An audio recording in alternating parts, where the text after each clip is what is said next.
A werewolf romance audiobook. Written by Gracie, Werewolf Storybank. Prologue. The envelope was thin. Too thin to contain good news. I stared at it on my kitchen counter, the official seal of the Cook County Housing Authority glaring back at me like an accusation. My hands shook as I tore it open, already knowing what it would say. Final notice. Eviction proceedings to commence in 14 days. 14 days. 2 weeks to find $87,000 or lose everything. My name is Maylee Semberos, and I used to believe hard work could fix anything. 3 years ago, I'd believed my ex-husband when he said the business loans were our future. I'd signed the papers without reading them, trusting him the way you trust someone who promises forever. Then forever lasted exactly 18 months. He disappeared with his 22-year-old secretary and left me with a mountain of debt that had my name on it. Not his. Mine. The bankruptcy lawyer had been blunt. You're liable for every cent. He structured it that way. I'd worked 4 jobs to stay afloat. Freelance graphic design during the day, bartending at night, weekend catering gigs, and somehow still finding time to build my photography portfolio. The one dream I hadn't let him kill. But the debt was a beast that fed on interest. Every payment I made barely touched the principal. And now the beast was at my door. I pressed my palms against the cold granite countertop of the Chicago apartment I was about to lose and tried to breathe through the tightness in my chest. The panic attacks had started after the divorce. My therapist called them trauma responses. I called them reminders that I'd been stupid enough to trust someone who saw me as a signature on a loan document. A sharp knock on the door made me jump. I wasn't expecting anyone. My friends had stopped calling after I'd canceled plans for the 100th time because I was working. My family was back in Dallas, and I hadn't told them how bad things had gotten. I opened the door a crack, and my breath caught. Varric Moonstrike stood in my hallway like he owned it. He was my neighbor, the one who lived in the penthouse suite 2 floors up. The one I'd seen exactly 3 times in the 8 months I'd lived here. Once in the lobby, once in the parking garage, and once when he'd held the elevator for me and I'd been too flustered by his presence to say anything beyond, "Thank you." He was tall, well over 6 feet, with shoulders that filled doorways and a presence that made every room feel smaller. His dark hair was always perfectly styled, his jaw sharp enough to cut glass, and his eyes. His eyes were the color of aged whiskey, dark amber with flecks of gold that caught the light in unsettling ways. He wore a charcoal suit that probably cost more than my car, and he was looking at me like I was a problem he'd just decided to solve. "Maylee Semberos," he said. Not a question. A statement. "How do you know my name?" My voice came out smaller than I wanted. "I know everyone in this building." His voice was deep, smooth, with an edge of authority that made it clear he was used to being obeyed. "I own it." Of course he did.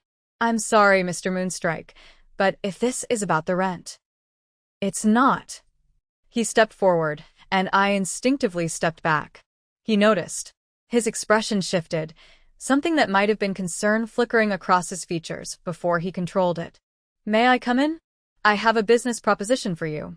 Every instinct screamed at me to say no. Strange men didn't show up at your door with business propositions unless they wanted something you shouldn't give. But desperation makes you reckless.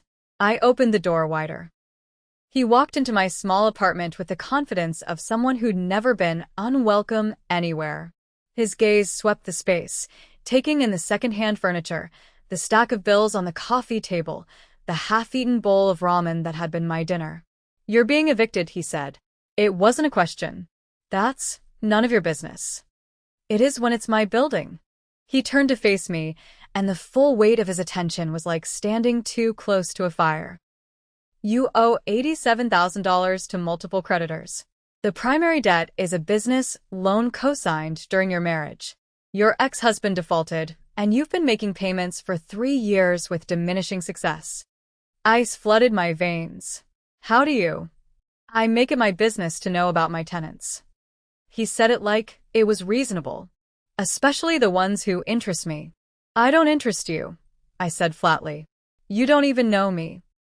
His eyes tracked over my face, lingering on the shadows under my eyes, the way my shoulders hunched inward like I was trying to make myself smaller. I know you work yourself to exhaustion. I know you haven't taken a day off in 8 months. I know you're talented. I've seen your photography website. He paused. And I know you're drowning. Shame burned in my throat. If you're here to tell me to vacate early, just say it. I'm here to offer you a solution. I laughed, a bitter, broken sound. Unless your solution involves $87,000 appearing out of thin air, I'm not interested. That's exactly what I'm offering. The room tilted. What? Varric reached into his jacket and pulled out a leather checkbook.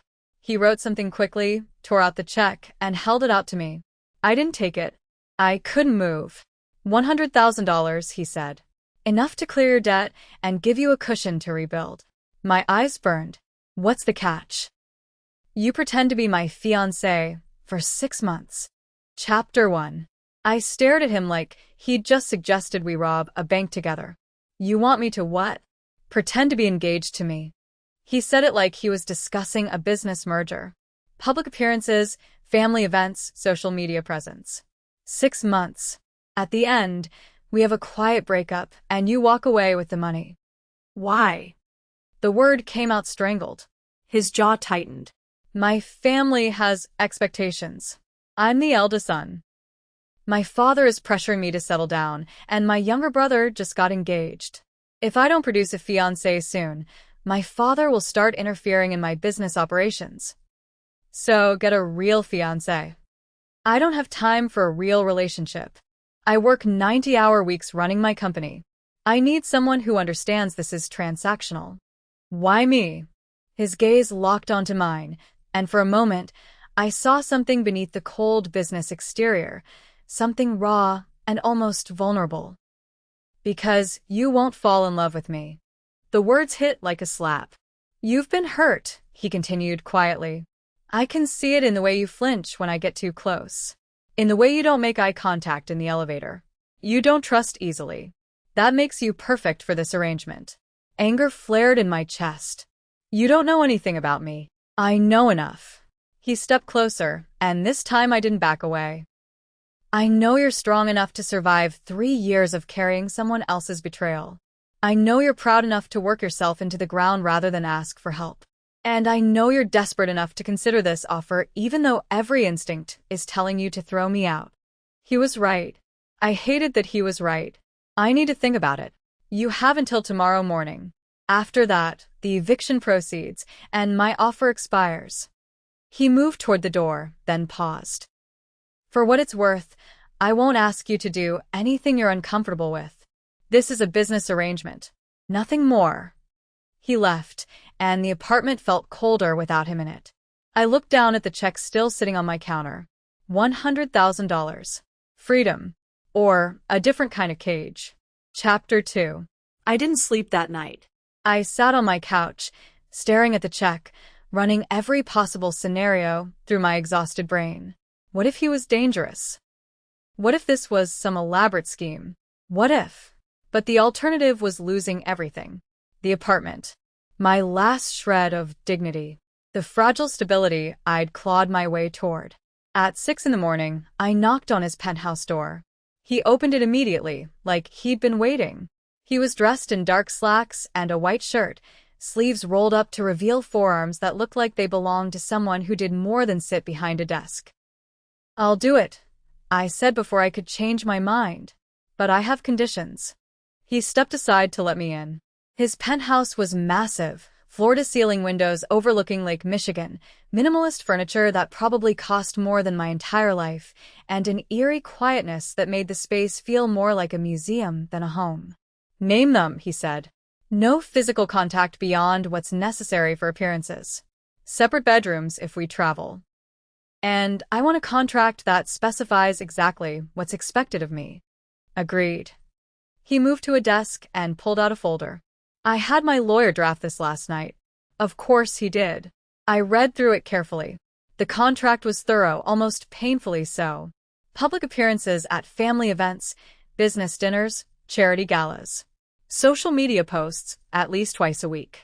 Maintain the appearance of a committed relationship. and at the end, a clean break, a non-disclosure agreement, and the full $100,000 transferred to my account. Why 6 months? I asked. My father's 75th birthday is in 6 months. It's a major family gathering in Dallas. If I show up with a fiancé, he'll back off.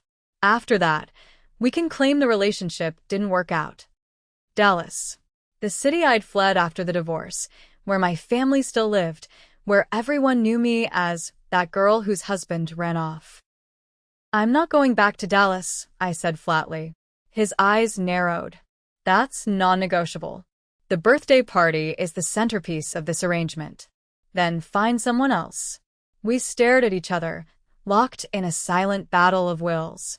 Finally, he said, "What happened in Dallas?" "None of your business. If we're going to do this, I need to know what I'm walking into." I wanted to tell him to go to hell, but the check was right there and my eviction notice had 13 days left on it. "My ex-husband's family lives in Dallas," I said, each word feeling like pulling glass from a wound. They blamed me for the divorce, said I wasn't supportive enough, that I drove him away. I laughed bitterly. They didn't know he'd been cheating for a year, and I never told them because I was too humiliated. Verek's expression darkened. "They don't deserve your protection. It's not protection. It's survival. If I go back there, I'll have to face them. Face the pity. Face the I told yous." He was quiet for a long moment. Then, "What if you didn't face them alone?" I looked up at him. "What if you walked into that city with someone who made it clear you're not the broken woman they remember?" His voice dropped, intense and almost protective. "What if you showed them you rebuilt your life into something they couldn't touch?" Something cracked open in my chest. "Why do you care?" He stepped closer, and this time, the heat of him didn't feel threatening. It felt like shelter. "Because I know what it's like to carry someone else's shame," he said quietly. "And I know what it's like to be underestimated." I signed the contract. Chapter 3. The next 72 hours were a whirlwind. Verek's assistant, a sharp, efficient woman named Kira, showed up at my apartment with a stylist, a photographer, and a checklist that made my head spin. "We need to establish your presence as Verek's fiancée immediately," Kira explained, scrolling through her tablet. "That means new wardrobe, professional photos, and a coordinated social media launch."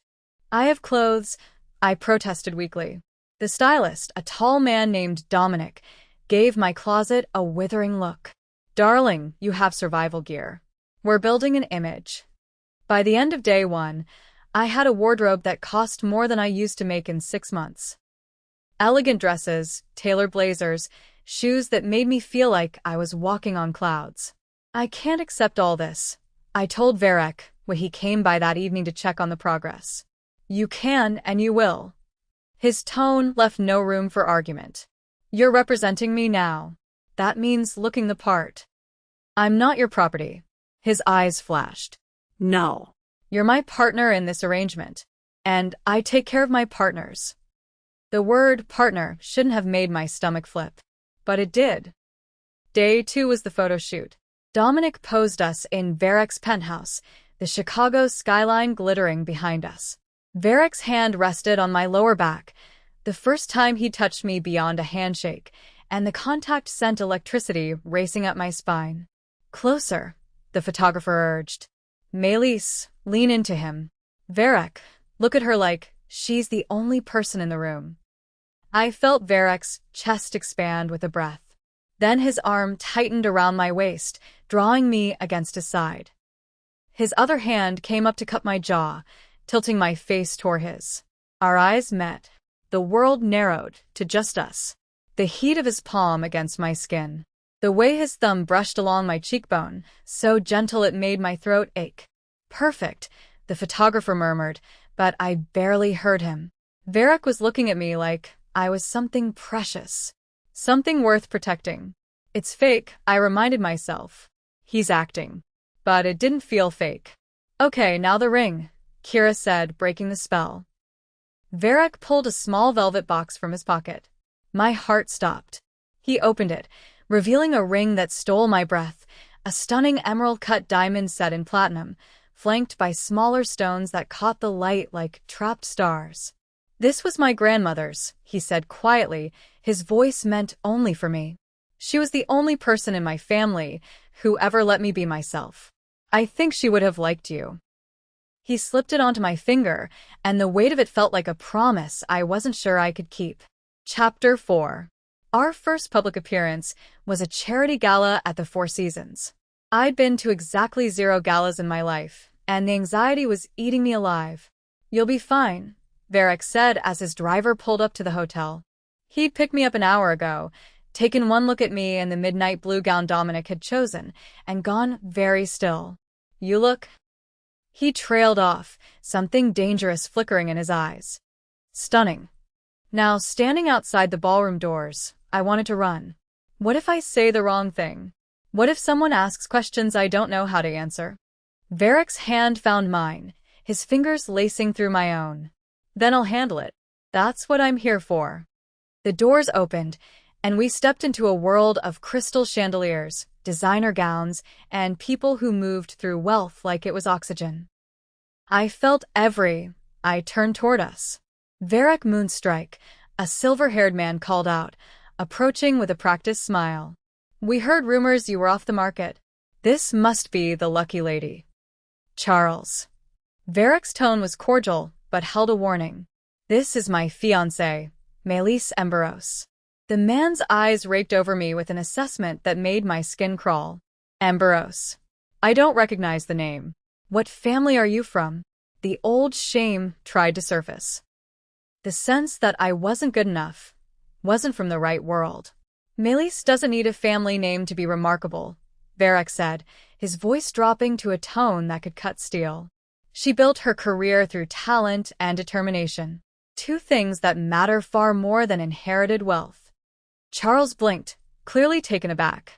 Varric's arm slid around my waist, pulling me closer against his side, a gesture that was both protective and possessive. "If you'll excuse us, I'd like to dance with my fiancée." He guided me to the dance floor before I could process what had just happened. His hand settled on my lower back, the other taking mine as we moved into the rhythm of a slow waltz.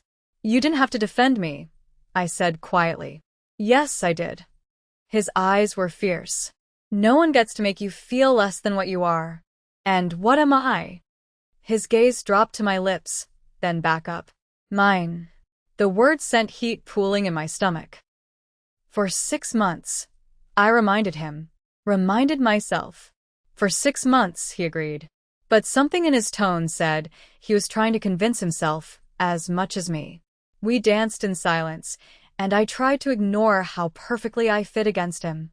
How his hand on my back felt like an anchor. How, for the first time in 3 years, I felt safe. Chapter 5. 3 weeks into the arrangement, the cracks started showing. Not in the facade. We were flawless in public. The media had eaten up our engagement announcement. My social media following had exploded. Everywhere we went, people smiled at us like we were a fairy tale come to life. But in private, the lines were blurring. Varric started showing up at my apartment unannounced. "Just checking in," he'd say. Then he'd stay for dinner. We'd talk about everything and nothing, his childhood in Dallas as the heir to a corporate empire, my dreams of opening my own photography studio someday. He listened. Really listened. Like my words mattered. One night, I made the mistake of asking about his family. His expression shuddered immediately. "My father is a ruthless businessman who sees people as assets or liabilities. My mother left when I was 12, couldn't handle the pressure of being a Moonstrike wife. My younger brother, Tobias, is the golden child. Charming, easygoing, everything I'm not." "That's not true," I said before I could stop myself. He looked at me sharply. "You don't know me well enough to say that. I know you work yourself to exhaustion because you're trying to prove something to a father who'll never be satisfied. I know you pretend you don't care about people, but you paid off Mrs. Chen's medical bills in the building and you anonymously donate to 3 homeless shelters in Chicago." I stepped closer.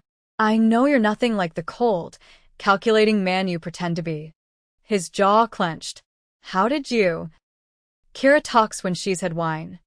For a long moment, he just stared at me. Then, I'm not a good man, Melis.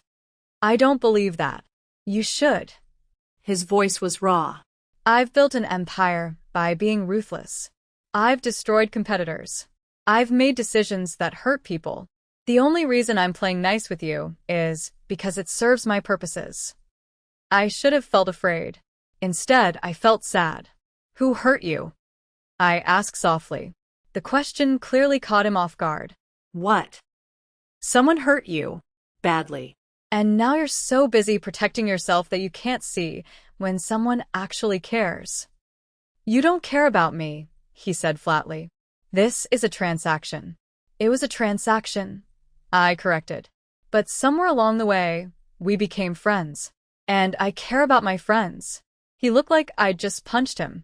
Then he turned and walked out of my apartment, leaving me standing alone, my heart pounding and my mind screaming that I'd just made a terrible mistake. Chapter 6. I didn't see Varek for 3 days after that conversation. He canceled our scheduled appearances, Kira handled all communication and basically disappeared. I told myself I didn't care. This was a business arrangement. If he wanted to be a coward and hide, that was his problem. But I did care. And that was my problem. On the 4th day, someone knocked on my apartment door at 2 a.m. I grabbed my phone, ready to call security, and opened the door a crack. Varek stood there, looking like he'd been through hell. His hair was disheveled, his shirt untucked, and his eyes were haunted. What happened? I asked, alarm flooding through me. Can I come in? I stepped aside immediately. He walked to my couch and sat down heavily, his head dropping into his hands. I sat beside him, not touching, just there. Finally, he spoke. Her name was Isla. We were engaged 4 years ago. My heart clenched, but I stayed quiet. She was perfect on paper. Old money, right connections, beautiful. My father approved. I thought I loved her. He laughed bitterly. Turns out she was sleeping with my business partner and embezzling from the company to fund her real boyfriend's startup. Varek. I almost lost everything. The company, my reputation. I had to pay back millions to cover what she'd stolen just to avoid a scandal that would have destroyed my family's name. He finally looked at me, and the pain in his eyes made my chest ache. I swore I'd never let anyone close enough to hurt me again. I built walls. Perfected the image of the cold, untouchable CEO. It was safer that way. I understood. God, I understood that instinct too well. But then you showed up, he continued, his voice rough. And you see through all of it. You don't care about my money or my name. You call me out when I'm being an ass. You make me laugh. You make me feel. He trailed off, shaking his head. Feel what? I whispered. Like maybe I could try again. The words hung in the air between us, fragile and terrifying. This is supposed to be fake, I reminded him gently. We have a contract. I know. He reached out slowly, giving me time to pull away and cup my face in his hands. But it stopped feeling fake weeks ago. At least for me. My breath caught. Varek, I can't. I'm not ready for. I know. His thumb traced my cheekbone, the same gentle touch from the photo shoot. I'm not asking you for anything. I just needed you to know that you've gotten under my skin in ways I didn't think were possible anymore. And I'm terrified because I don't know how to do this. How to let someone in without waiting for them to destroy me. Tears burned my eyes. I'm terrified too. Because of your ex? I nodded. I trusted him completely. I gave him everything. And he used me, lied to me, left me with his mess to clean up. I spent 3 years believing I was stupid for not seeing it. That I deserved what happened because I was too weak to protect myself. Varek's expression turned fierce. You are not weak. You survived something that would have broken most people. You rebuilt your entire life from nothing. That's not weakness. That's strength. Then why do I still feel broken? Because healing isn't linear. His voice gentled. Some wounds take longer than others. But just because you're still healing doesn't mean you're not strong. Something inside me cracked open, a place I'd kept locked tight for 3 years. I leaned forward and pressed my forehead against his shoulder, and his arms came around me immediately, holding me like I was something precious. We stayed like that for a long time, two broken people finding shelter in each other. Chapter 7. After that night, everything shifted. We stopped pretending the touches were just for show. When Verek's hand found mine at business dinners, our fingers laced together naturally. When I leaned into his side during photo ops, he pulled me closer with an ease that felt inevitable. But we didn't talk about it. Didn't acknowledge that the lines of our arrangement had become so blurred they were almost invisible. Until the night of the Moonstrike Industries annual gala. It was the biggest event of the year. Hundreds of Chicago's elite, business moguls, politicians. And Verek's father would be there. He's going to test you, Verek warned me as we got ready. He'll try to find cracks, weaknesses. He wants to prove you're not good enough for the family name. Lucky for him, I already know I'm not, I said, fighting with the zipper of my gown. Verek appeared behind me in the mirror, gently moving my hands aside. He drew the zipper up slowly, his knuckles brushing my bare spine in a way that made me shiver. You're good enough for anyone, he said quietly, his eyes meeting mine in the reflection. Don't let him make you believe otherwise. The gala was held at the Moonstrike Industries headquarters, a gleaming skyscraper in downtown Chicago. The ballroom was spectacular, and Verek's presence beside me was the only thing keeping my anxiety in check. His father found us within minutes. Victor Moonstrike was an older, harder version of Verek, all sharp edges and calculating eyes. He looked at me the way you'd assess a purchase you were considering returning. So this is the girl, he said, not bothering with pleasantries. Melis Emberos. I had my people look into you. Ice flooded my veins. Father. Verek's voice was a warning. Victor ignored him. Divorced after 18 months. Carrying significant debt from your ex-husband's failed business ventures. No family connections, no assets. His smile was cold. Tell me, Miss Emberos, what exactly does my son see in you? The old shame tried to surface. The voice that said I wasn't enough, would never be enough. He sees someone who doesn't measure people by their bank accounts, I said, lifting my chin. Someone who knows the value of working for what you have instead of inheriting it. Someone who won't kiss his ass just because his last name opens doors. Victor's eyes narrowed. Careful, girl. No, you be careful. Verek stepped between us, his presence a wall of protective fury. You don't get to talk to her that way. You don't get to reduce her to a background check. And you sure as hell don't get to make her feel less than she is. She's a liability. She's my fiancée. And if you can't respect her, you can leave my event. The ballroom had gone silent. Everyone was watching the heir to Moonstrike Industries stand up to his father in front of Chicago's elite. Victor's face turned red. You'd choose some nobody over your own family? I'd choose her over anyone. Verek's voice was absolute. Because she's proven she's more loyal in 3 weeks than this family has been in 30 years. The words hit me like a physical blow.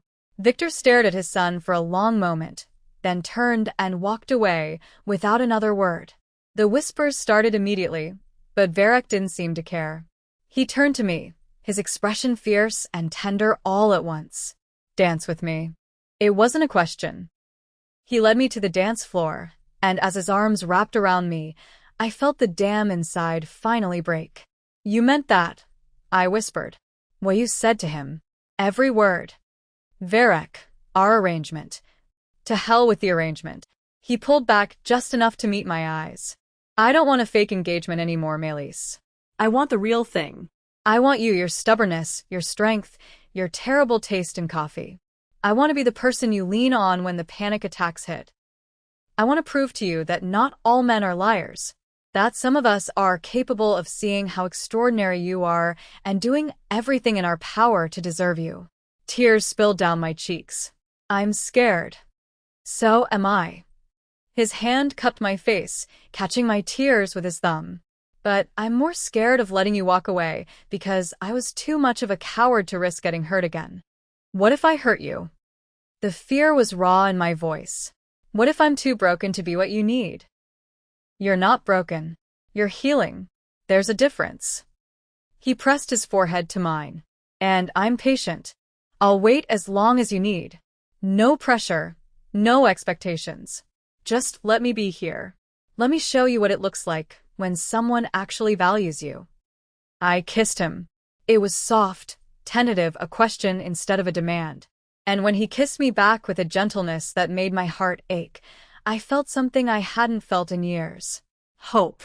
Chapter 8. The next 2 weeks were a dream I was afraid to wake up from. Varric courted me the way he did everything, with intense focus and unwavering determination. He showed up at my apartment with coffee every morning. He took me to art galleries and listened when I talked about composition and light. He held me through a panic attack when a credit card statement triggered memories of my ex's betrayal. "I'm here," he'd murmured, his arms solid around me. "You're safe. I've got you." And I believed him. But the universe has a cruel sense of timing. The letter arrived on a Wednesday, delivered by a process server who looked apologetic. It was from my ex-husband's lawyer. Corvus was suing me for defamation, claiming that I'd slandered him to his family and destroyed his reputation. He wanted $200,000 in damages. I called Varric immediately, my hands shaking so badly I could barely hold the phone. He was at my apartment in 15 minutes. "This is insane," I said, pacing the living room. I never said anything to his family. I never. "Breathe," Varric commanded, catching my shoulders. "Look at me. Breathe." I focused on his face, his steady presence, and forced air into my lungs. "He's doing this because he heard about our engagement," Varric said, scanning the legal documents. "He sees you moving on, sees you with someone successful, and his ego can't handle it. I don't have money to fight this. The $100,000 you gave me cleared my debt, but legal fees. You're not fighting this alone." Varric's voice was absolute. "My lawyers will handle it. We'll bury him so deep he'll wish he'd never heard your name." "I can't let you do that. This isn't your problem." "Yes, it is." He pulled me against him, and I felt the steady beat of his heart beneath my cheek. "Because you're mine now, and no one gets to hurt you without going through me first." The fierceness in his voice should have scared me. Instead, it made me feel protected in a way I'd never experienced. "I'm going to destroy him," Varric said quietly, his arms tightening around me. "Legally, financially, I'm going to make sure he never has the power to touch you again." That's not who you are, I said. "You're not ruthless." Not really. His laugh was dark. "You bring out the ruthless in me. The need to protect you overrides every bit of restraint I have." I pulled back to look at him. "You're falling in love with me." It wasn't a question. He didn't deny it. Terrifyingly so. "I'm falling too," I admitted, the words both a relief and a terror. "And it scares me because last time I fell, I lost everything." "You won't lose me." His hands framed my face, his eyes burning with intensity. "I promise you, Melis. I'm not him. I won't use you. I won't leave you with my mess. I will stand beside you through every storm, because that's what you do when you love someone. You don't run when things get hard. You fight. Even if the fight gets ugly? Especially then." I kissed him with everything I had. All the fear, all the hope, all the desperate need to believe that maybe, just maybe, I could trust again. Chapter 9. Varric kept his promise. His legal team went after Corvus with a precision that was almost beautiful to watch. They filed countersuits for fraud, harassment, and abuse of the legal system. They dug up every piece of evidence showing how Corvus had structured the loans to make me solely liable while protecting his own assets. Within 3 weeks, Corvus dropped the lawsuit and disappeared from my life permanently. But the damage had been done. The panic attacks came back with a vengeance. The old fears whispered that I was still vulnerable, still exposed. That any happiness I built could be torn away by someone with more power and fewer scruples. Varric found me one night sitting on the floor of my apartment, surrounded by legal documents, tears streaming down my face. He didn't say anything, just sat down beside me, gathered me into his lap, and held me while I fell apart. I thought I was stronger than this. I sobbed into his shirt. I thought I'd moved past it.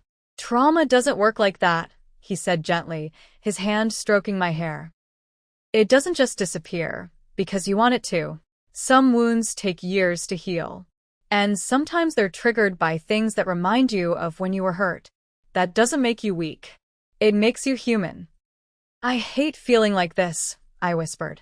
Like I'm broken. You're not broken. His voice was fierce now, tipping my chin up, so I had to meet his eyes. You're a survivor. And survivors carry scars. But scars don't make you less. They're proof you fought and won. I don't feel like I won. You did. You're still here. You're still fighting. You didn't let him destroy you. His thumb brushed away my tears. And now you have someone who will fight alongside you. You don't have to carry this alone anymore. Something shifted in me then, a deep, fundamental release of the weight I'd been carrying for 3 years. I love you, I said, the words tumbling out before I could stop them. I know it's too soon. I know we started this as fake, but I love you, Varric. And that terrifies me because... He kissed me silent. It was deep, claiming, a kiss that spoke of possession and promise.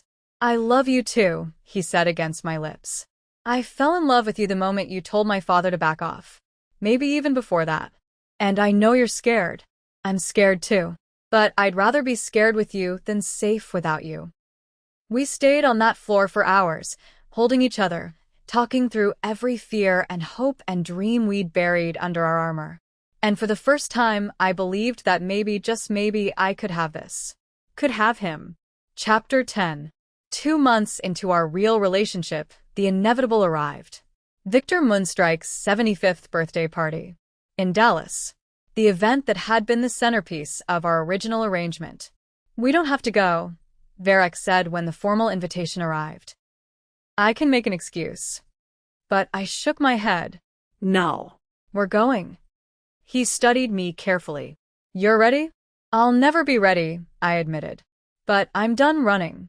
And I'm done letting Corvus and his family make me feel ashamed. I rebuilt my life. I found someone who actually values me. It's time I stopped hiding from the people who didn't. Pride flickered in Varric's eyes.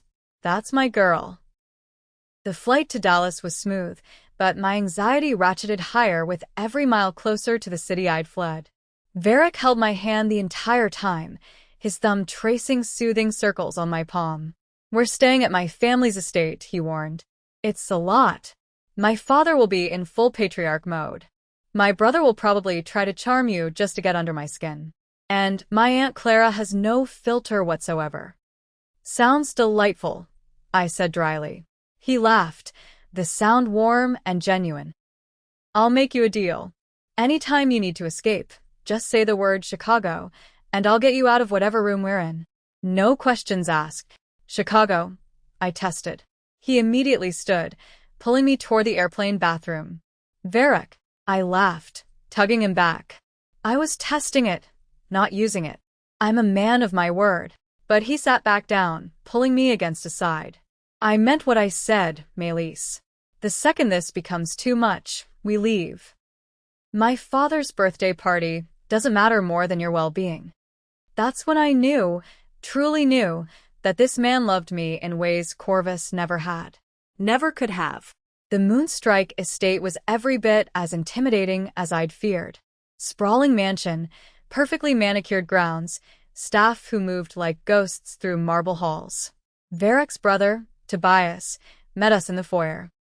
He was younger than Varric by 3 years, with the same strong features, but an easy smile that Varric had never quite mastered. So this is the woman who finally got through my brother's walls, Tobias said, his handshake warm. I have to say I'm impressed. Varric hasn't brought anyone home since. Tobias. Varric's voice was a warning. Since Isla. Tobias finished anyway. But you're nothing like her. I can tell already. How? I asked, genuinely curious. Because Varric actually smiles when he looks at you. With Isla, he just looked relieved to check a box off his list. Tobias grinned. With you, he looks terrified and happy and completely out of his depth. It's adorable. I'm standing right here, Varric muttered. I know. That's what makes it fun. Tobias clapped his brother on the shoulder.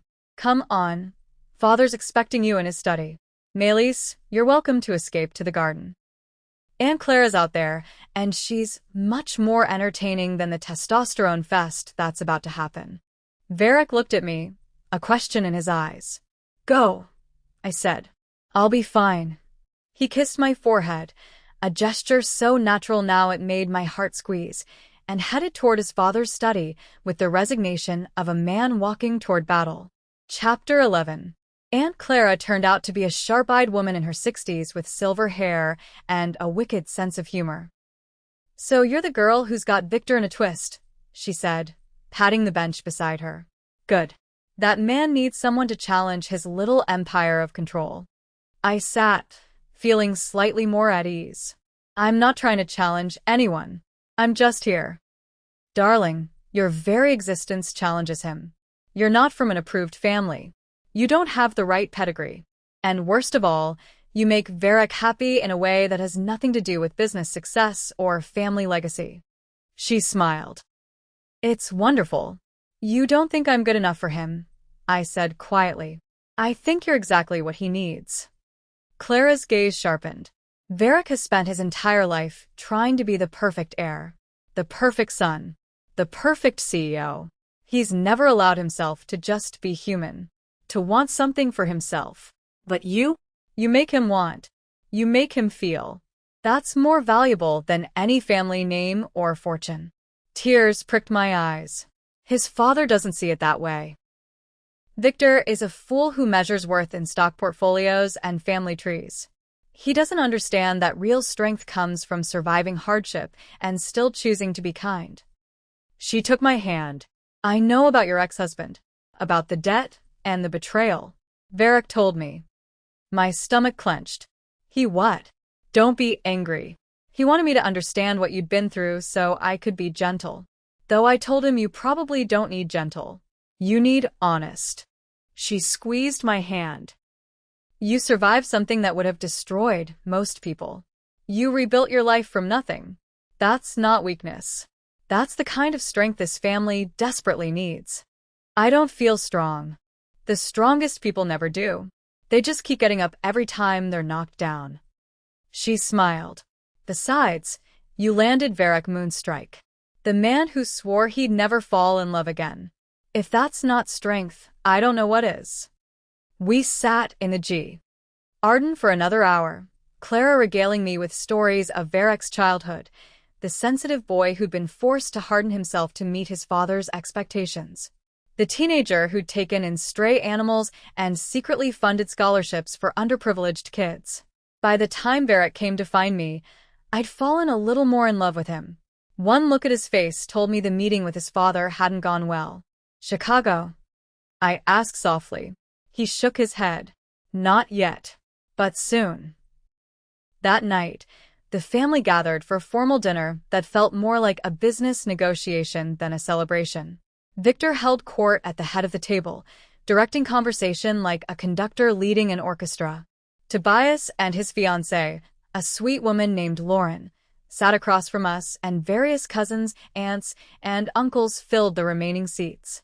I'd been seated strategically far from Varric, separated by his father's design. Miss Ambrose, Victor addressed me halfway through the second course. I understand you're a photographer. Here we go. Yes, sir. A hobby, then. A career, I corrected politely. I've had my work featured in several Chicago galleries, and I'm in negotiations to open my own studio. That last part was new, a dream I'd only recently dared to voice. Varric had insisted it was possible, had even offered to help with the business plan. How quaint. Victor's tone made it clear he thought it was anything but. And you believe you can support yourself on such an endeavor? I don't need to support myself on it, I said calmly. That's not why I do it. I create art because it feeds my soul, because it's the one thing I do purely for myself.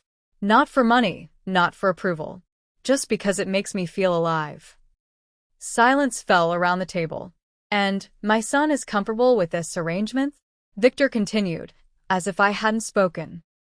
Supporting a wife whose career is more passion project than practical contribution? Varric's fork hit his plate with a sharp clink. Father, I'm going to say this once. His voice was deadly quiet. Melis doesn't need my support because she's perfectly capable of supporting herself. She's been doing it for years while carrying debt that wasn't hers and working jobs that would have broken most people. Her photography isn't a hobby, it's her calling. And I'm proud to be with someone who values passion over profit, who creates beauty instead of just accumulating wealth. He stood, moving to my side of the table. And if you ever imply again that she's not good enough for this family, you'll find out exactly how far I'm willing to go to protect her, including walking away from Moonstrike Industries entirely. The gasps around the table were audible. Victor's face turned red. You would throw away your birthright for some girl. I would throw away everything for her, Varric said simply. Because she's worth more than any company, any family legacy, any amount of money. She's the first person who's ever made me feel like I'm enough exactly as I am. And I'll be damned if I let you, or anyone else make her feel less than she is. He held out his hand to me. We're leaving. I took his hand and stood, my heart pounding. As we walked out of that dining room, past the shocked faces, the whispered conversations, I felt something lift off my shoulders. The shame. The sense that I had to prove myself to people who would never value me. It was gone. Chapter 12.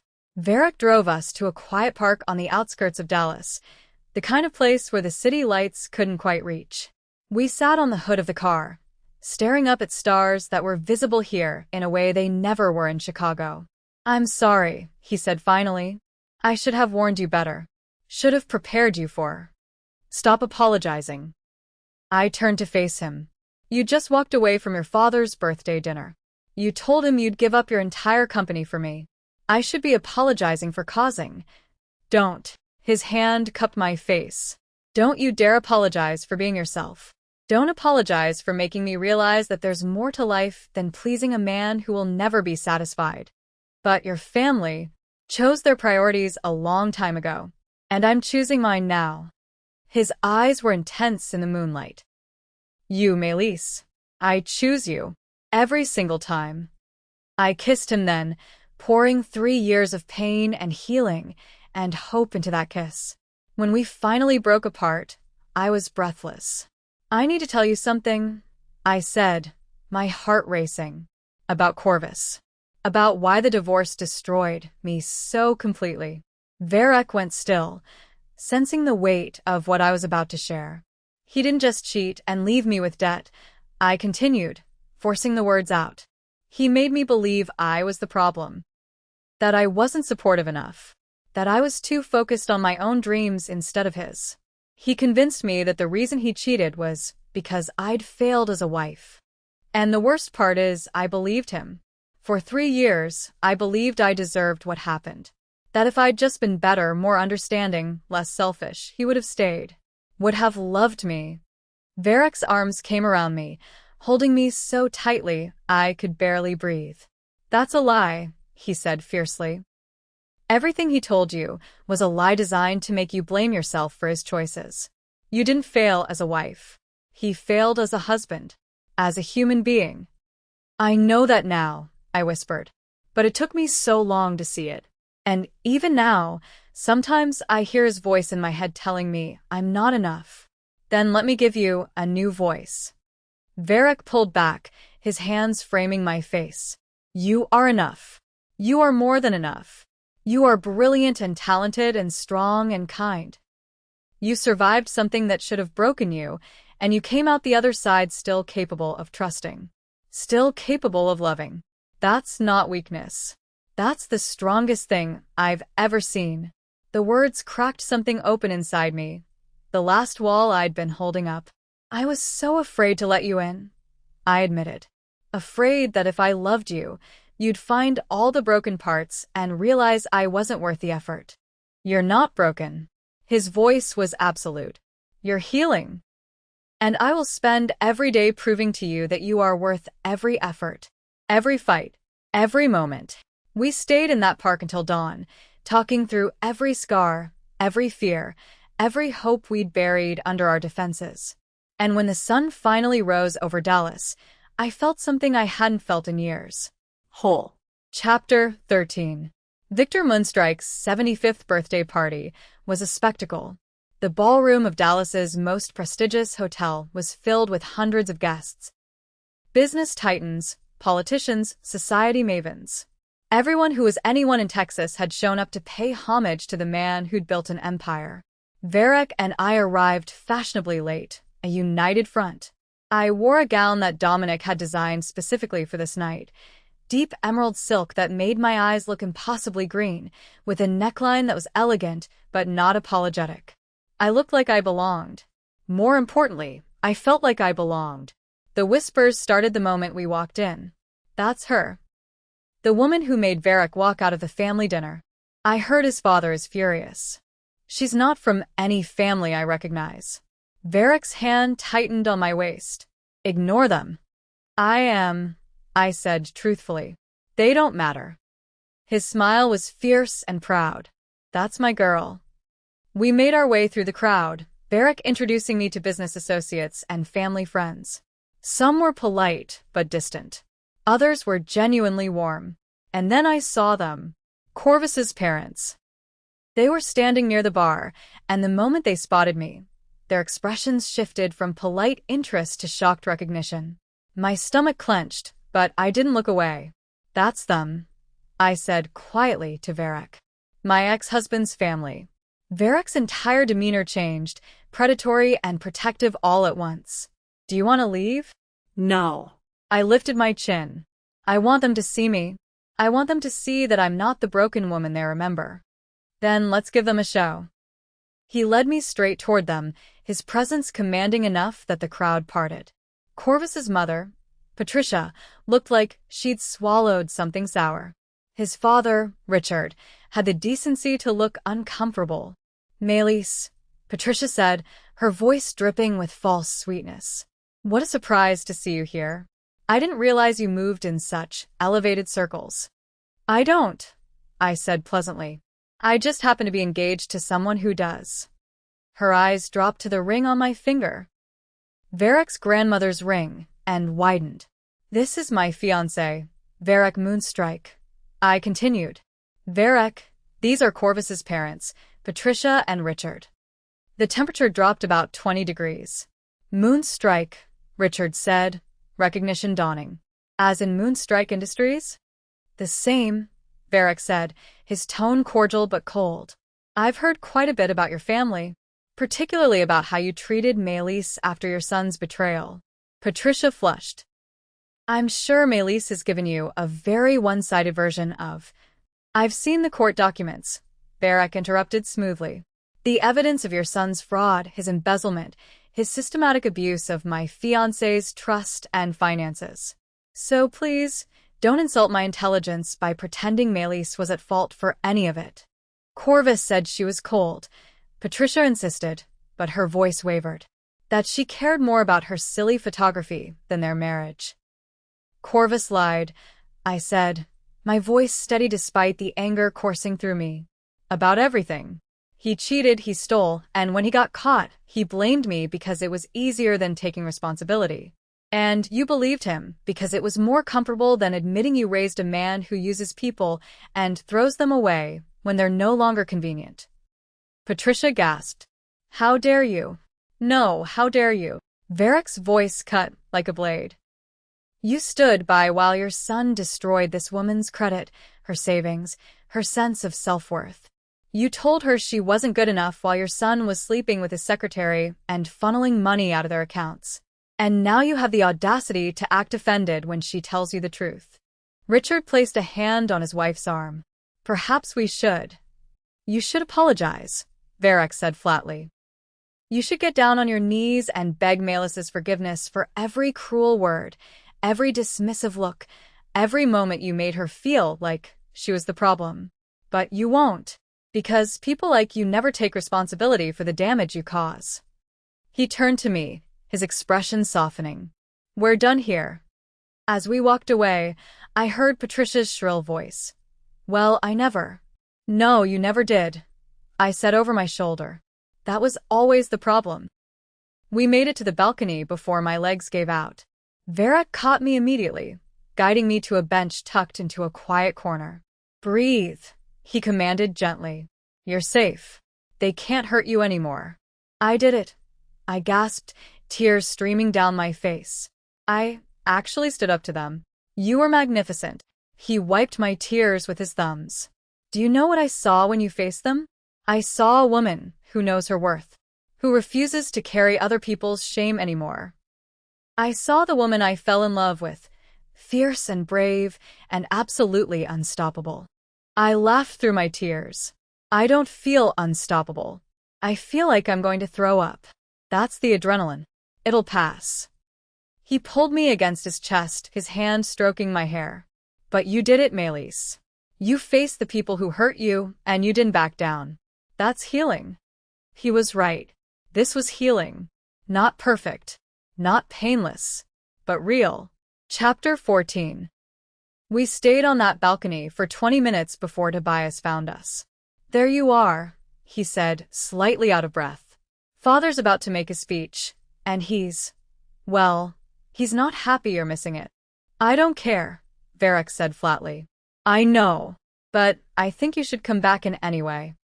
Tobias's expression was serious, because he's about to announce that he's stepping down as CEO and he's going to name his successor. If you're not there, he'll use it as justification to give the position to me. Varric went very still. "You're serious?" "Dead serious." "And Varric? I don't want it. I've told him 1,000 times I don't want to run the company. But he'll force it on me just to punish you for choosing Melis over his approval." I looked at Varric. "You should go." "Not without you. I'll be fine." No. His voice was absolute. "We go together or we don't go at all." Tobias smiled. "She's good for you, brother." Come on. "Let's go watch father implode when he realizes you don't need his approval anymore." We walked back into the ballroom just as Victor took the stage. He looked every inch the patriarch, commanding, powerful, utterly in control. "Thank you all for coming," he began, his voice carrying across the room. 75 years is a milestone, and I'm grateful to celebrate it with the people who've built Moonstrike Industries into what it is today. The crowd applauded politely. "But tonight isn't just about looking back," Victor continued. "It's about looking forward. And so I'm here to announce that I'll be stepping down as CEO effective the end of this fiscal year." Gasps rippled through the crowd. The question, of course, is who will take my place.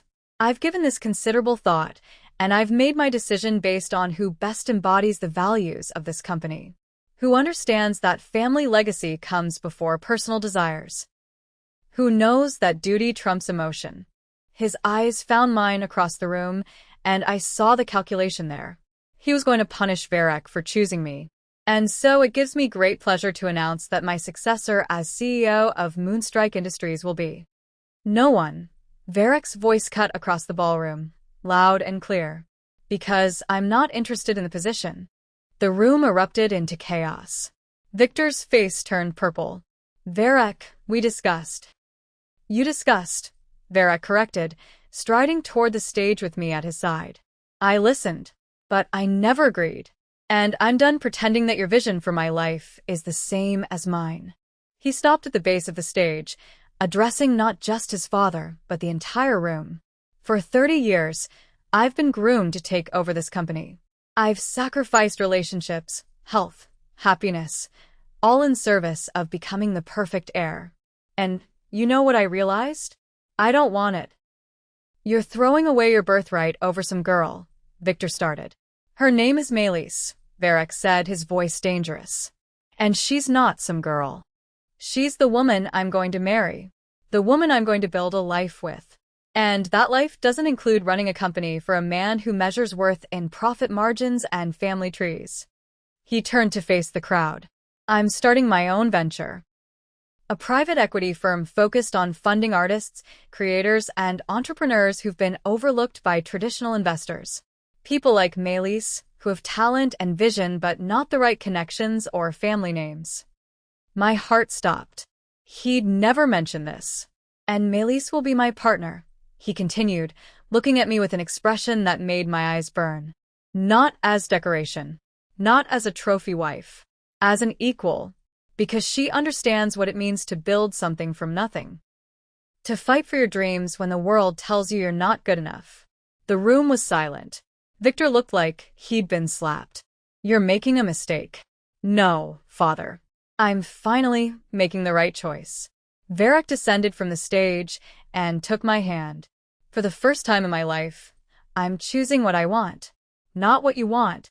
Not what the family legacy demands. What I want. He looked at me, and the love in his eyes was so intense it stole my breath. And what I want is her. We walked out of that ballroom together, leaving Victor and his empire behind. And I had never felt freer. Chapter 15. 3 months later, I stood in the window of our new office space in downtown Chicago, watching the city lights flicker to life. Varric came up behind me, wrapping his arms around my waist. Having second thoughts? He murmured against my hair. Never. I leaned back into him, feeling the solid warmth of his presence. Though I still can't believe you walked away from Moonstrike Industries for this. For us, he corrected. And it's not walking away. It's walking toward something better. The new firm, Emberos and Moonstrike Ventures, had officially launched 2 weeks ago. We'd already had 50 applications from artists and small business owners looking for funding. Real people with real dreams who'd been passed over by traditional investors. It was terrifying and exhilarating all at once. How's the studio coming? Varric asked. My photography studio, a small space in Wicker Park that I'd leased with the money from our first successful investment, was set to open next month. Almost ready. I'm still working on the website, but the space is perfect. I turned in his arms. Thank you. For believing in me. For pushing me to take this leap. You would have done it eventually, he said. I just helped you see that you were ready. I wasn't ready, I admitted. I'm still scared most days. Still convinced I'm going to fail. But you're doing it anyway. That's courage. His hand cupped my face. And even when you're terrified, even when the panic attacks hit, even when you're convinced you're not enough, I'll be here reminding you that you are. I kissed him softly. I love you. I love you more. He grinned. Though I'm still winning the argument about the wedding. We'd been debating wedding plans for weeks. Varric wanted something big and public, a statement to his family and the world that he wasn't ashamed of loving me. I wanted something small and intimate, just the people who actually mattered. Small wedding, big party after, I countered. That's my final offer. Deal. He sealed it with a kiss. Though Clara is going to be disappointed, she can't invite half of Dallas.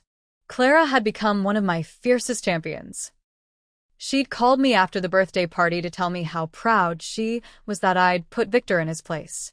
She and Tobias were 2 of the few family members Varric still spoke to regularly. Victor hadn't spoken to either of us since that night. Do you regret it? I asked quietly. Losing your relationship with your father? Varric was silent for a moment, considering. I regret that he never loved me enough to let me be myself.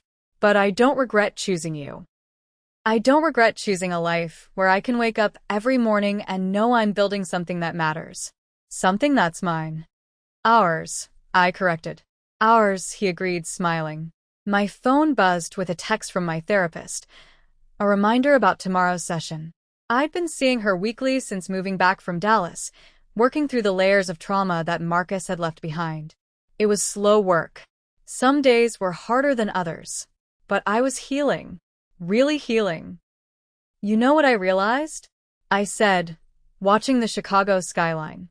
I spent 3 years believing I was broken because Marcus convinced me I was. But I wasn't broken. I was just trapped in a relationship with someone who needed me to believe I was less than I was so he could feel bigger. And now I'm with someone who makes me feel like I can be exactly who I am, scars, fears, dreams, and all, and that's not just okay. It's celebrated. Varric pulled me closer. You know what I realized? I spent 30 years believing I had to be perfect to be worthy of love. That showing weakness was failure. But you taught me that vulnerability isn't weakness. It's trust. And trusting someone enough to show them your broken parts, that's when real love starts. We stood there in the window of our office, two people who'd been broken by different kinds of betrayal, who'd built walls to protect hearts that had been shattered. And somehow, impossibly, we'd found each other. 6 months later, the photography exhibition was packed. My first solo show, Healing in Fragments, featured portraits of people who'd survived trauma and rebuilt their lives. Domestic violence survivors, bankruptcy survivors, people who'd lost everything and found a way to start again. Every photograph told a story of resilience. The centerpiece was a self-portrait I'd taken 6 months ago, right after Varric and I had officially launched the firm. I was sitting in the window of our office, my face turned toward the light, and you could see everything in my expression, the fear, the hope, the determination. Underneath, the caption read, "She was told she was broken. She decided she was becoming." Varric stood beside me now, his hand resting on the small of my back as we watched people move through the gallery. "This is incredible," he murmured. "You're incredible." "We're incredible," I corrected, leaning into him. Clara appeared through the crowd, her eyes suspiciously bright. "Melis, darling, this is stunning. Absolutely stunning." "Thank you for coming," I said, hugging her. "I wouldn't miss it. Though I'm furious you didn't tell me you were including that portrait of yourself. I would have bought it immediately." "It's not for sale," Varric said firmly. "That one's staying with us." Tobias and Lauren arrived next, offering congratulations and champagne. More friends trickled in, people from the firm, my old coworkers from Chicago, new artists we'd funded through the venture. And then, near the end of the night, I saw a face I didn't expect. My mother. She stood uncertainly at the entrance, clutching her purse, looking like she wasn't sure she was welcome. We hadn't spoken since before the divorce. She'd sided with Corvus's family, believing their version of events, and we'd had a falling out that had lasted 3 years. I froze, not sure what to do. Varric sensed my tension immediately. "Want me to ask her to leave?" "No," I said slowly. "I want to talk to her." I crossed the gallery, my heart pounding, and stopped in front of her. "Hi, Mom." Melis. Her voice cracked. "I'm so sorry. For everything. For not believing you. For abandoning you when you needed me. I was wrong." Tears welled in my eyes. "What changed?" "I saw Patricia at the grocery store last week. She was bragging about Corvus's new business, how successful he was, how he'd moved past his unfortunate first marriage. And I realized she was talking about you like you were a mistake he'd corrected. And I'd let her. I'd let them make you the villain when you were the one who'd been hurt." She reached out tentatively, then pulled back, unsure if she was allowed to touch me. "I know I don't deserve your forgiveness," she continued. "But I needed you to know that I'm proud of you. So proud. Look at what you've built. Look at who you've become." I could have held on to the hurt, could have made her grovel. But I was tired of carrying anger that didn't serve me. "I'm working on forgiving you," I said honestly. "It's going to take time, but I'm willing to try if you are." "I am," she said immediately. "I'll spend the rest of my life making it up to you if you'll let me." We hugged, tentative and fragile, but a beginning. Varric was there when I pulled away, his hand finding mine immediately. "Mom, this is Varric, my fiancé. The man who walked away from his father's empire for you," my mother said, shaking his hand. "I heard about that." The story made it all the way to Dallas. "Best decision I ever made," Varric said simply, looking at me with an expression that still made my heart skip. After my mother left, promising to call soon, Varric and I stood alone in the now empty gallery. "How are you feeling?" he asked. "Lighter," I admitted. "Like maybe I don't have to carry everyone's betrayal forever. Like maybe some people actually do get second chances." "Do I get a second chance?" he asked, his tone teasing but his eyes serious. Because I was a complete ass when we first met. Arrogant, controlling, emotionally unavailable. But you got better, I finished smiling. You let me in. You showed me your scars. You fought for me even when it cost you everything. It didn't cost me everything. He pulled me close. It gave me everything. You gave me everything. I didn't give you anything you didn't already have, I said softly. I just showed you it was okay to want it. He kissed me then, soft and deep and full of promise. When we finally pulled apart, he reached into his pocket and pulled out a small box. My breath caught. Varek. I know we're already engaged, he said quickly. But that ring was part of the arrangement, part of the contract. And I want to give you something that's just about us. About the choice we made to love each other, not the deal we made to survive. He opened the box, revealing a delicate band. Platinum inlaid with tiny emeralds that caught the gallery lights like captured stars. The emeralds are the exact color of your eyes when you're passionate about something, he said softly. When you're talking about your art, or defending someone you love, or telling me I'm being an idiot. It's the color that made me fall in love with you. Tears spilled down my cheeks. Varek, Melis Embaros, will you marry me? Not because of debt, or contracts, or arrangements, but because I love you. Because you make me want to be brave enough to build a life that's ours. Because every day with you feels like coming home to a place I didn't know I was looking for. Yes, I whispered. Yes, 1,000 times yes. He slipped the new ring onto my finger, right beside his grandmother's ring. The two bands nestled together perfectly, like they'd been made to fit. I'm keeping both, I said fiercely. Your grandmother's ring represents where we started, the arrangement that brought us together. And this one represents where we're going. I want to wear both, because our whole story matters. The messy beginning and the beautiful middle, and whatever comes next. His eyes shone with emotion. God, I love you. I love you too. I kissed him, tasting salt from my own tears. Thank you for seeing me, for seeing past the broken parts to who I was becoming. You were never broken, he said for the 1,000th time, and this time, I finally believed him. You were healing. And I'm honored I got to be part of that journey. We stood in my gallery surrounded by portraits of survivors, two people who'd learned that healing wasn't about erasing your scars, it was about refusing to let them define you. 1 year later. The wedding was small, just like I'd wanted. We got married at sunrise on the rooftop of our office building, with Lake Michigan stretching out behind us and Chicago waking up around us. Clara officiated, because of course she did. Tobias was Varek's best man. My mother stood beside me, her hand gripping mine tightly, a year of therapy and honest conversations rebuilding what had been broken between us. Kira had organized everything with her usual terrifying efficiency, and Dominic had designed my dress, a simple ivory gown that made me feel like myself. But the best part? The vows. Varek went first, his voice steady and sure as he looked into my eyes. Melis, 1.5 years ago, I knocked on your door with a business proposition. I thought I was offering you a solution to your problems. I didn't realize you were about to become the solution to mine. Soft laughter rippled through our small group of guests. You taught me that vulnerability isn't weakness, it's courage. You showed me that love isn't about finding someone perfect. It's about finding someone whose scars fit with yours. Someone who sees your broken pieces and doesn't try to fix them, but helps you build something new from the fragments. His thumb brushed away the tear tracking down my cheek. I promise to love you on the hard days as much as the easy ones.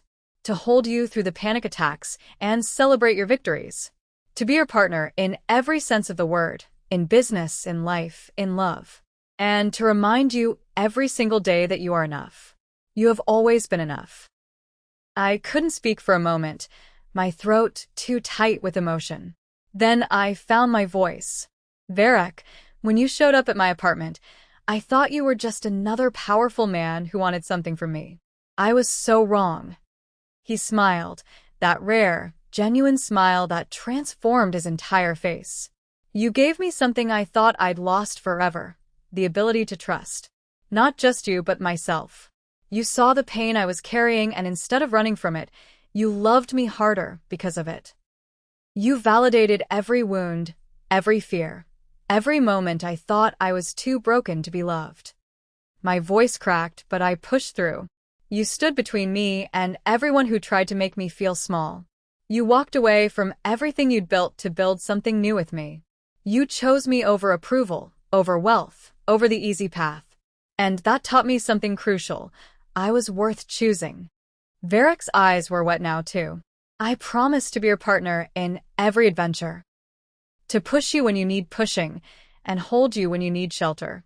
To build a life where we lift up others the way you lifted me. And to love you exactly as you are, fierce and protective, brilliant and sometimes overbearing, but always, always mine. Clara cleared her throat, clearly emotional. By the power vested in me by the state of Illinois, and by being the only member of this family with any sense, I now pronounce you husband and wife.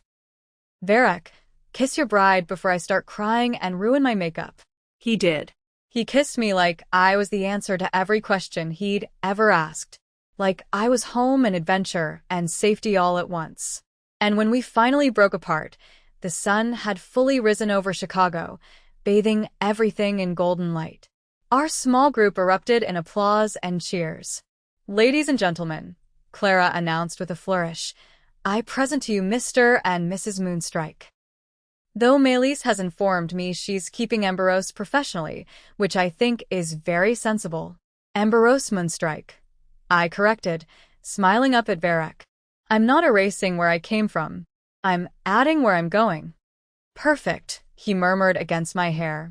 Absolutely perfect. The legacy. 2 years after the wedding, I stood in the largest conference room of Emberos and Moonstrike Ventures, looking at the faces of 20 new entrepreneurs we'd just agreed to fund. They were artists, small business owners, people with dreams bigger than their bank accounts. People who'd been told no by every traditional investor. People like I'd been. Welcome to the Yembe family, I said, my voice carrying across the room. We're not just giving you money.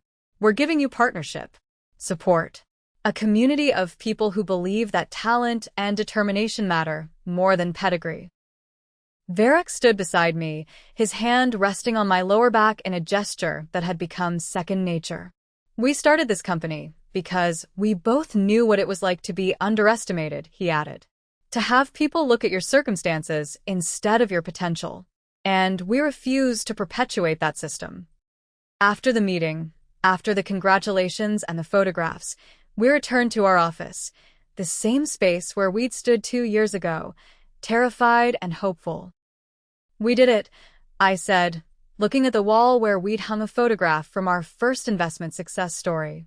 It had grown into an entire gallery wall now, 20, 30, 40 businesses we'd helped launch. We're doing it, Verek corrected. This is just the beginning. My phone buzzed with a text from my therapist. Proud of you. See you next week. I still went to therapy every week. The trauma didn't disappear just because I'd found love. But I'd learned that healing was a practice, not a destination. Some weeks were harder than others. Some days the old fears crept back in. But I had tools now. And I had Verek. What are you thinking about? He asked, pulling me against his chest. That I'm grateful, I said honestly. For all of it. Even the hard parts. Because they led me here. To a cramped office in Chicago with a husband who works too much. To a life that's mine, I corrected. To a partnership that's real. To a future I'm building instead of surviving. He kissed the top of my head. For what it's worth, you made me believe in second chances. In the possibility that even when life breaks you, you can build something beautiful from the pieces. We built something beautiful, I said, turning in his arms. Together. Together, he agreed. And standing there in our office, surrounded by evidence of dreams we'd helped make real, I realized something profound. I'd spent 3 years believing my ex-husband's betrayal had destroyed me. That the debt and the shame and the broken trust had left me too damaged to ever be whole again. But I wasn't destroyed. I was transformed, The woman who'd opened her door to a stranger with a business proposition was gone. In her place was someone stronger, braver, more certain of her worth. Someone who knew that trauma didn't have to be the end of your story. It could be the beginning of your becoming. Someone who'd learned that real love didn't demand you hide your scars. It held space for them while you healed. "I love you," I said to Varek, the words as natural as breathing now. "I love you more," he replied, the old argument that had become our favorite game. "Impossible." "Watch me prove it," he said, grinning. And as he kissed me in the office we'd built together, I knew with absolute certainty. This was what healing looked like. Not perfect, not painless, but real. And worth every single step of the journey. So that's our story. The story of how a fake engagement became the realest thing in my life. How a man who'd sworn never to trust again learned to open his heart. How a woman who'd been told she was broken discovered she was simply becoming. Varek still works too much. I still have panic attacks when debt-related mail arrives. We still argue about whether his need to control everything is protective or overbearing. It's both. But we face it together. He stands between me and everyone who tries to diminish me. I pull him back when his workaholic tendencies threaten to consume him. We build each other up on the hard days and celebrate fiercely on the good ones. And every morning, I wake up wearing 2 rings, his grandmother's diamond that represents the arrangement that saved my life, and the emerald band that represents the love we chose. Both matter. Both are part of our story. Because healing isn't about erasing your past. It's about refusing to let your past erase your future. Corvus tried to convince me I was too broken to be loved. He was wrong. Varek proved that the right person doesn't see your scars as flaws. They see them as proof of your strength. And now? Now we spend our days funding other people's dreams. Lifting up the overlooked. Proving that second chances aren't just possible, they're worth fighting for. The alpha neighbor who offered to pay my debt if I pretended to be his fiancé became my husband, my partner, my home. And the broke, desperate woman who opened her door that night? She became someone who finally understood her worth. Not despite her scars. Because of them. If this story made you believe in second chances, if Varek's fierce protection of Melis made your heart race, if you saw yourself in Melis's journey from broken to becoming, leave a comment below. Tell me.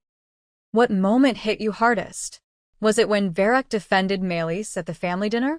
When she finally confronted Marcus's parents? Or when they chose each other over everything else? And here's the real question. Do you think Melis should have forgiven her mother so quickly, or did she deserve more groveling? Drop your thoughts below. Hit that subscribe button if you want more stories of fierce alphas who love their women harder because of their scars, not despite them. And ring that notification bell so you never miss the next chapter of Sharon's feral fantasies. Because every woman deserves a love that sees her pain and says, "You're not broken, you're becoming." And every broken heart deserves a story that reminds them healing is possible. Love after trauma is possible. And you are worth fighting for. Welcome to the Gracie Werewolf Story Bank family, where scars are sexy, alphas are protective, and second chances are guaranteed. Until next time, stay fierce.